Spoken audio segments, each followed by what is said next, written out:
বাকখাল shootout কাণ্ডের নাম জড়িয়েছে BJP নেতা প্রীত পাণ্ডে।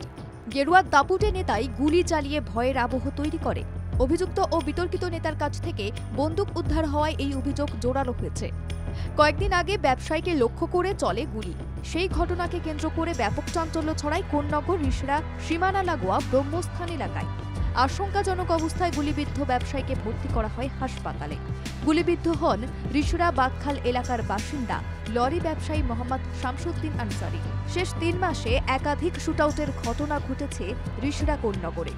সম্প্রতি বাকখালে শুটআউটের ঘটনায় ধৃত দুষ্কৃতী জানায়, রিষড়া অঞ্চলের বিজেপি নেতা প্রীত পাণ্ডের থেকে সে আগ্নেয়াস্ত্র পেয়েছে।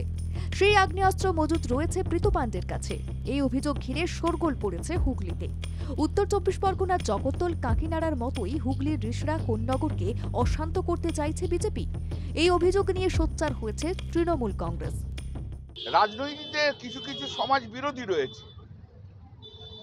সেটা ভারতীয় জনতা পার্টির একটা কালচার হয়ে গেছে। ভারতীয় জনতা পার্টি বাইরে থেকে নিয়ে আসবে, গুন্ডামি করবে, করবে।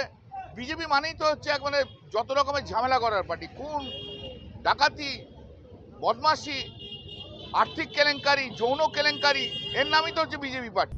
শুধু প্রীত পাণ্ডেই নয়, বিজেপির আরও অনেক কর্মী এই দুষ্কর্মে জড়িত বলে দাবি করেন সাংসদ কল্যাণ বন্দ্যোপাধ্যায়। গেরুয়া গুন্ডারা যাবতীয় সমাজ বিরোধীমূলক কাজের নাটের গুরু বলে মনে করছেন তৃণমূল কংগ্রেসের সাংসদ। আরও চড়া সুরে কল্যাণ বন্দ্যোপাধ্যায় বিজেপির নেতাদের তোপ দাগেন।